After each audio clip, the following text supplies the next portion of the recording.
I got into this business early, back when Seattle was deciding that it wasn't dealing with light rail.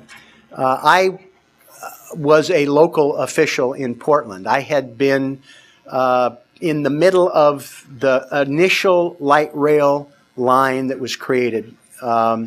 It was a line that we got by trading in a freeway and combining it with a little freeway improvement and sending money throughout the region. We were able to construct Portland's first light rail line. It was extraordinarily controversial at the time. And those of you who endured my comments early in the morning, the comment I made about there was a Tea Party before there was a Tea Party, some people were violently opposed to having the light rail. It was being constructed essentially for free, and we were putting it in existing very generous rights of way. We found, I am a Portland native, I actually went to high school in the eastern portion where the light rail was being strongly opposed. I can remember going to a hearing with my then 2-year-old daughter strapped to my back for protection. People were really, really cranky about it for reasons that you don't really need to know. It was just there and trying to contend with it.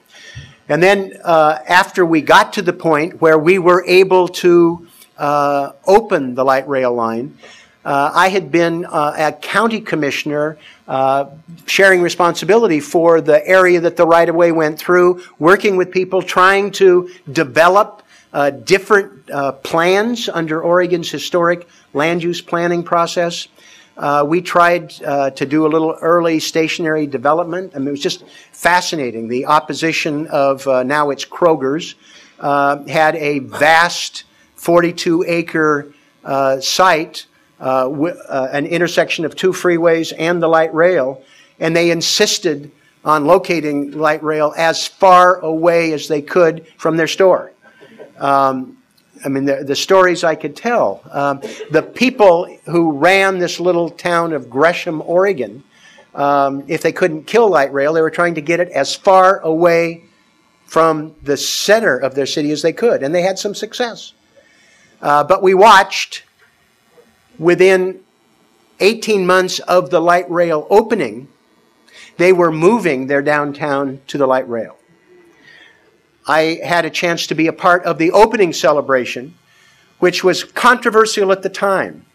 The then gubernatorial candidates were making the opening of light rail, which was going to be almost coincident with the election. I actually had people from one of the gubernatorial candidates' campaign come to me to see if we could delay the opening of light rail until after the election, because they were convinced that it would be such a disaster that it would scuttle it.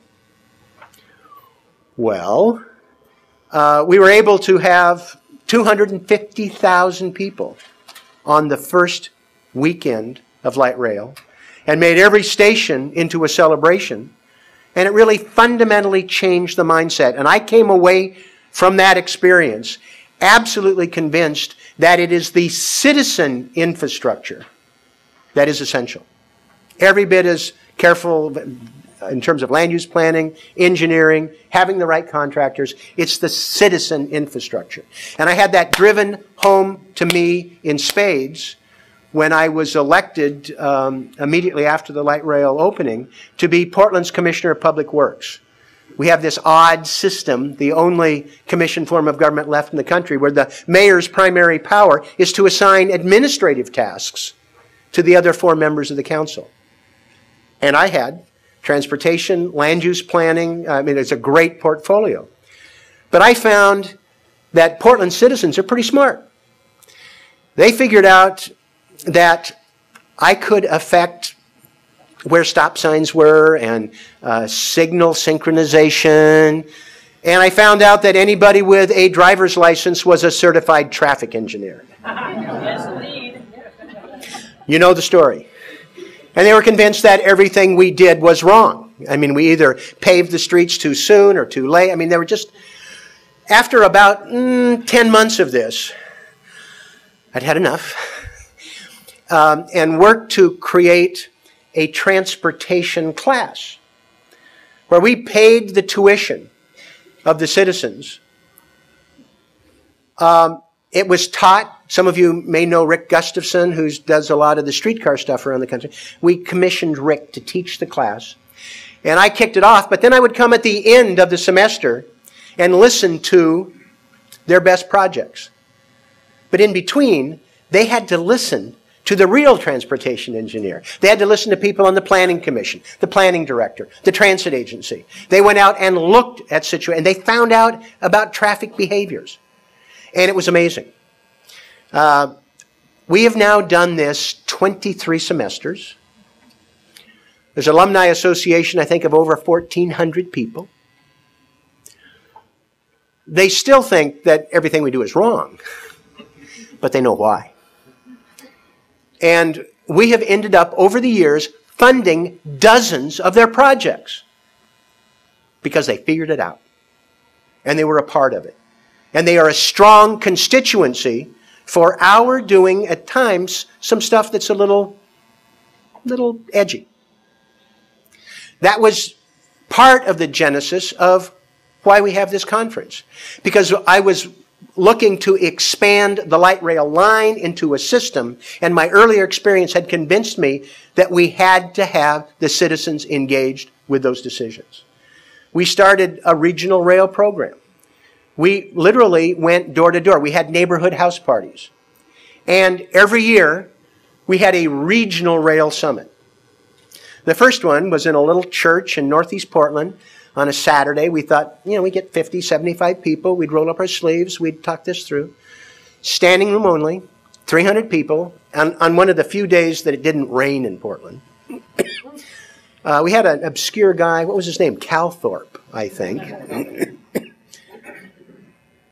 And it was magic for me to be able to understand what we had to do going forward. We did it every year. It expanded. We did the visual preference survey. Any of you ever done that? Anton Nellison had this technique where people could look at landscape pictures and judge it on a 21-point scale from 10, really cool, to 10, not in my state, or being neutral. We administered to 10,000 people. And you know what we found out? Students, geezer baby boomers like me, suburban, inner city, we agreed with more than we disagreed. Excuse me. And that grew. The third regional rail summit, we had 800 people, 6 states and British Columbia. And we decided it's a national conference. And ever since, we've been trying to carry that platform nationally. My voice is giving out when my story's over. Well, here's your water. Thank you. Because Rail Volution is the extension of that notion of building the citizen infrastructure.